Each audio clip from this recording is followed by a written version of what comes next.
Hai guys, selamat datang kembali di channel Oyen GG. Di video kali ini, kita akan melanjutkan cerita Donghua Battle Truck Devon. Ayo langsung aja ke alurnya. Di bawah kekuatan hisap yang kuat, semua orang tiba-tiba tersedot ke arah yang berbeda dan harus dipisahkan secara paksa. Dan hanya permaisuri di samping Xiaoyan yang tersisa. Sepertinya mereka semua tersedot ke menara ini. Hanya permaisuri yang terbang ke menara ini atas inisiatifnya sendiri. Jadi dia tidak terpisah dari Xiaoyan. Mengikuti kekuatan hisap, Xiaoyan juga memasuki menara pembantaian. Dalam sekejap, seluruh sekeliling menjadi gelap. Kabut abu-abu membatasi jarak pandang. Dan hanya sedikit hal yang bisa dilihat dengan mata. Di mana Xiaoyan berada, tanahnya penuh dengan akar pohon busuk. Dan tanahnya adalah rawa merah tua. Di mana tampaknya ada mayat yang belum membusuk seluruhnya. Baunya menyengat dan permaisuri melayang di udara. Dan benda-benda kotor ini tidak terkontaminasi sama sekali. Kekuatan jiwa Xiaoyan telah menyebar. Daerah sekitarnya tidak besar, tetapi ada banyak aura yang bergerak. Pada saat yang sama, beberapa aura menyerang Xiaoyan, yang membuat mata Xiaoyan sedikit terkonsentrasi. Hanya untuk melihat beberapa bayangan hitam muncul dari kabut abu-abu. Itu terlihat seperti manusia dan iblis, dengan 4 anggota badan, tetapi merangkak di tanah, dengan mata merah dan sisik merah di tubuhnya. Ukurannya kecil tetapi sangat cepat. Cakar tajam menungkik ke arah Xiaoyan dan ada 2 baris gigi tajam di mulutnya. Xiaoyan yang sedikit mengernyit dan ketika dia mengeluarkan 8 penguasa berat Suan, api di tubuhnya naik dan tiba-tiba menabrak monster yang menyerang. Ada sekitar 4 atau 5 dari mereka dan mereka semua bergegas menuju Xiaoyan tanpa pandang bulu. Ketika mereka mengayunkan 1 kaki, kecepatan monster itu tiba-tiba meningkat. Dan itu benar-benar lolos dari serangan Xiaoyan, yang membuat Xiaoyan sedikit mengernyit. Itu sebuah tantangan, tetapi dalam hal kecepatan, Xiaoyan dengan sayap bela diri tidak akan lambat.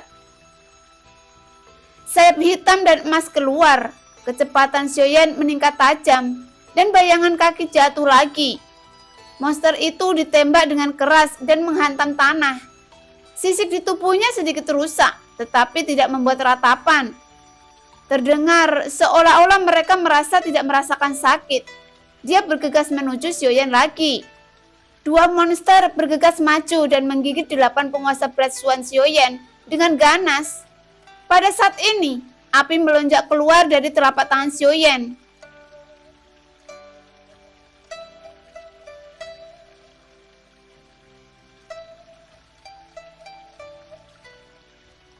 Bahkan ketika mendengar suara daging dan darah yang terbakar, gigi kedua monster itu terbakar. Xiaoyan melambaikan 8 penguasa berat Suan, dan setelah menjatuhkan monster itu ke tanah, dia mengangkat 8 penguasa berat Suan dan memukul kepala monster dengan keras. Duar! Kepala monster hancur, jadi tidak ada gerakan. Setelah monster itu terbunuh, gelombang energi iblis melonjak ke arah Xiaoyan dan langsung bergabung dengan energi iblis di tubuh Xiaoyan yang membuat dia merasa kekuatannya telah meningkat pesat dan dia bahkan lebih bersemangat. 4 atau 5 monster musnah setelah terjerat dengan Xiaoyan untuk sementara waktu. Energi jahat terus mengalir ke tubuh Xiaoyan dan sepertinya mengembun saat ini. Tapi Xiaoyan tidak terlalu memperhatikan energi iblis di tubuhnya. Tapi selain energi iblis, masih ada sumber energi murni yang mengalir ke tubuh Xiaoyan. Tapi sepertinya Xiaoyan baru saja menerobos kepada Dewa Pejuang Bintang 9. Dan kecepatan peningkatannya tidak terlalu cepat. Ada cukup sumber ki murni, tetapi kecepatan peningkatan tidak dapat ditingkatkan. Dan cara terbaik untuk mengatasi masalah ini adalah bertarung terus-menerus dan mengkonsumsi sumber ki dengan gila-gilaan untuk mendapatkan tingkat peningkatan yang lebih cepat dengan gerakan tubuh Xiaoyan. Meskipun kabut abu-abu di sekitarnya menghalangi penglihatannya, Xiaoyan yang memiliki kekuatan jiwa alam dapat langsung melihatnya dan dapat menemukan aura di sekitarnya secara langsung. Melalui kekuatan jiwa alam, monster-monster ini dengan energi iblis dan energi sumber murni untuk Xiaoyan, ini adalah sumber yang hebat, dan itulah yang paling dia butuhkan saat ini. Sosok Xiaoyan seperti angin, dan dia bergegas ke kabut abu-abu. Tetapi monster-monster ini adalah kelas 3 atau 4. Tapi untungnya, mereka tidak menemukan apapun yang bisa menyayangi Xiaoyan. Setelah memusnahkan lebih dari selusin monster, sekitarnya secara bertahap menjadi kosong. Tampaknya sebagian besar monster telah terbunuh.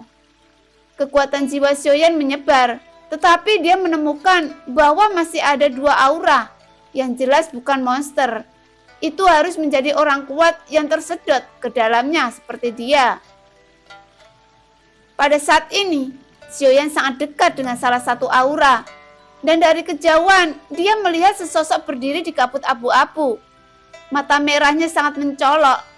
Tentu saja, ketika pihak lain memandang Xiaoyan, dia juga melihat sepasang mata merah. Keduanya mengandung energi iblis yang sangat kuat. Tetapi pada saat ini, energi iblis dalam tubuh Xiaoyan telah memadat. Di dantian, pil berwarna merah darah mengembun, dan semua energi iblis dalam tubuh mengalir ke dalamnya.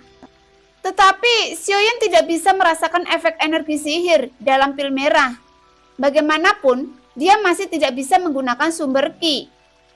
Energi iblis di tubuhnya memadat menjadi pil, tapi itu tidak membahayakan tubuhnya. Itu hanya membuat Xiaoyan lebih bersemangat dan lebih mencintai perang. Pihak lain juga tampaknya sama, menatap Xiaoyan dari kejauhan. Keduanya tidak berdialog, dan pada saat berikutnya, mereka semua bergegas keluar pada saat yang sama, bergegas menuju pihak lain. Duar. Orang ini memegang pedang sepanjang 8 kaki.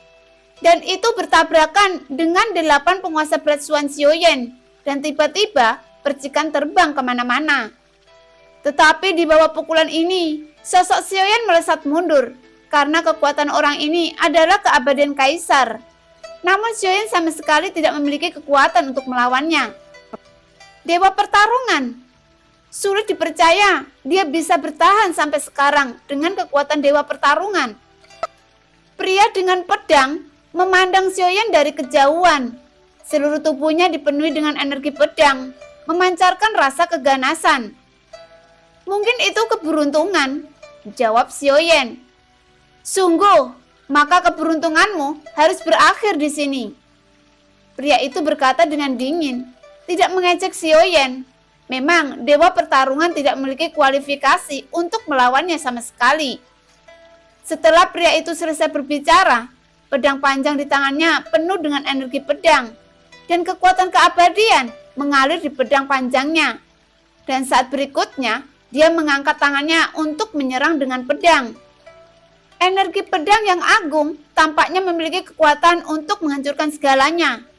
Pria pedang ini memiliki kepercayaan diri untuk melenyapkan dewa pertempuran di depannya.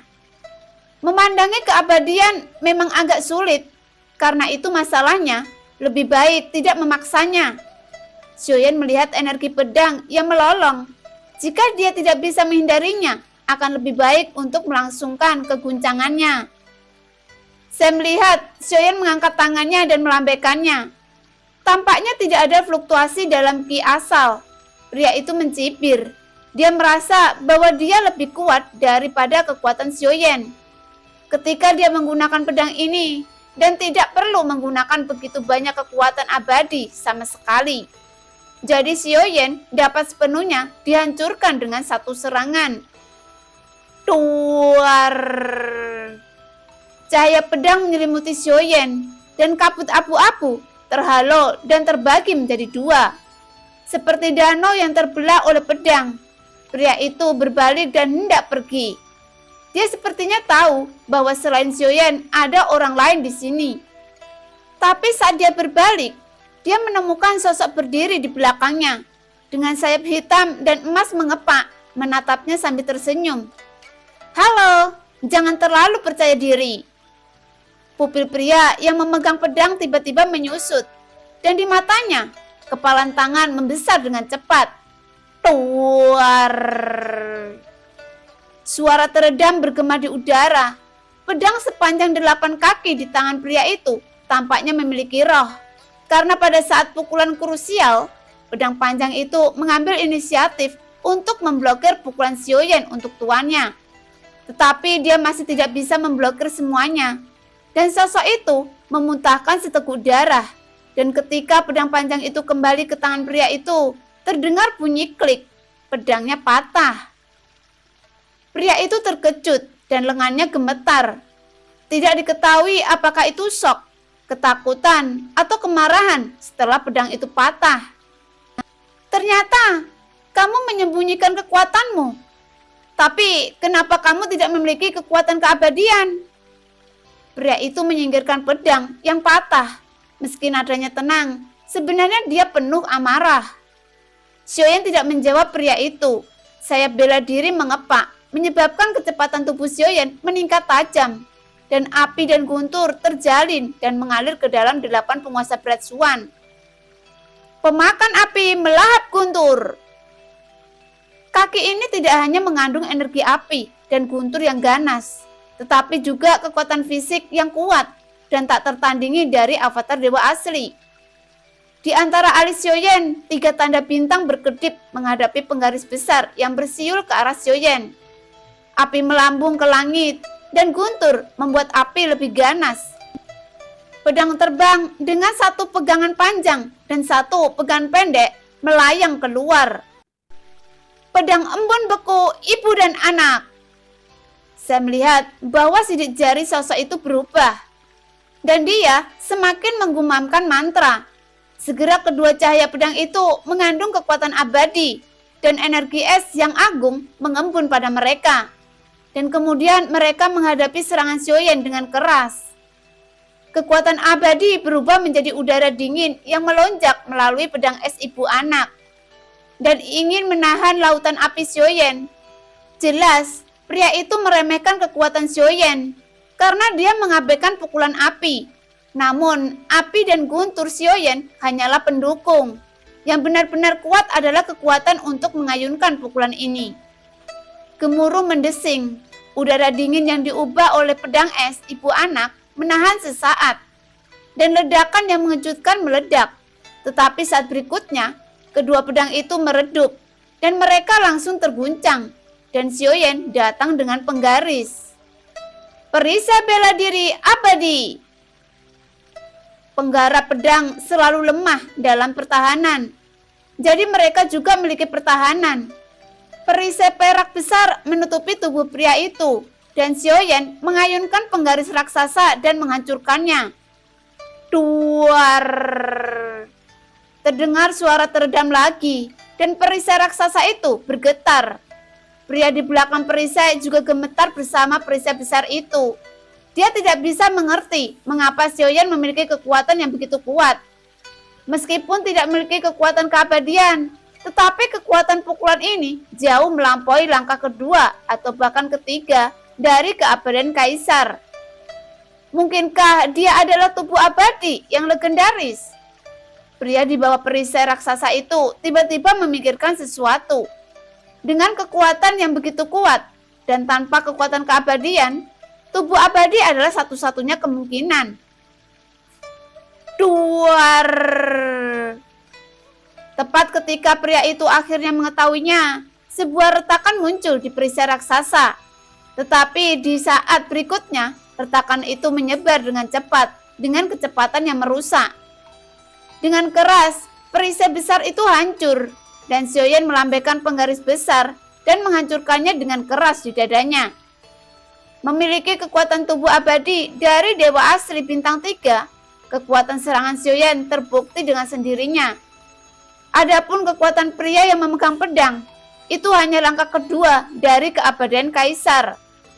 Itu sudah sangat kuat untuk menolaknya sejauh ini. Hanya saja, Xiaoyan jelas lebih kuat. Tubuh pria itu cekung dan ditembakkan ke belakang, tetapi memiliki kekuatan keabadian. dan juga pulih sepenuhnya di antara tembakan. Wajah pria itu biru dan ungu. Sosok Xiaoyan segera bergerak dan dia bergegas menuju pria itu lagi. Xiaoyan masih ingin membuat keputusan cepat. Pada saat ini, Xiaoyan mengerutkan kening dan segera mengangkat 8 penguasa berat Suan. Sebuah tripod persegi meraung ke arah Xiaoyan dari udara dalam kabut abu-abu. Xiaoyan mengayunkan kakinya dengan kasar dan secara paksa diguncang bersama dengan Fang Ding yang terbang mendekat. Duar! Energi yang kuat tiba-tiba tersapu dari antara keduanya. Setelah Fang Ding berguncang keras, itu langsung memantul. Saya melihat arah di mana Fang Ding menyerang dan sesosok tiba-tiba muncul lagi. Kekuatan jiwa dari domain Xiaoyan tersebar dan semua monster sepertinya terbunuh. Sekarang hanya nafas kedua orang ini yang tersisa. Meskipun ada sosok lain yang berdiri di depan kabut abu-abu, permaisuri dan kelinci Pingyun tidak dapat ditemukan. Jadi ada pembantu. Xiaoyan mengangkat alisnya. Pembantu? Saya bukan pembantunya. Hanya dengan membunuh keduanya, kamu bisa naik ke tingkat berikutnya dari menara pembantaian. Jadi aku di sini untuk membunuhmu. Sosok di ujung berkata dengan suara yang dalam. Langkah ketiga, Kaisar Abadi. Sepertinya dia juga memiliki keyakinan mutlak pada kekuatannya sendiri. Itulah sebabnya nadanya begitu arogan dan mendominasi. Kamu juga mendengarnya. Dia ada di sini untuk membunuh kita. Apakah kamu ingin bergandengan tangan? Xiaoyan santai saja, menoleh dan menatap langsung ke pria di sampingnya. Saat ini wajah pria itu biru dan ungu. Sepertinya untuk menjadi yang terlemah di sini, berpikir dalam hati.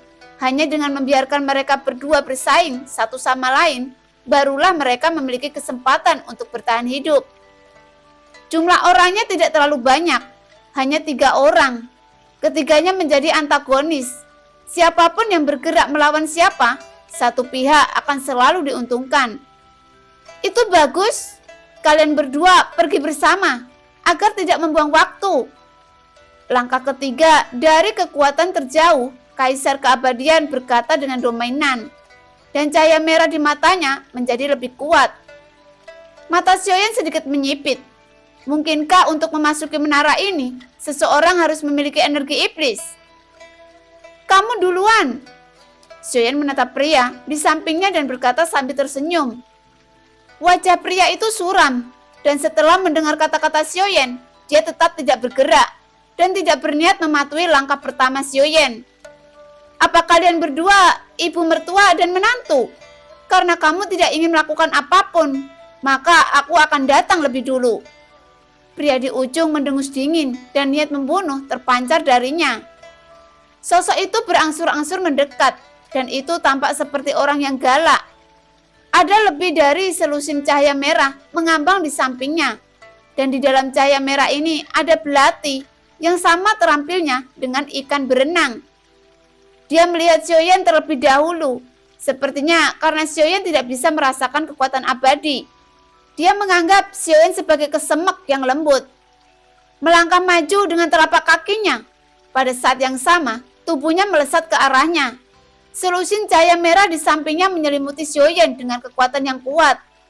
Dengan cahaya merah terbang yang membuat sayap bela diri muncul di belakangnya.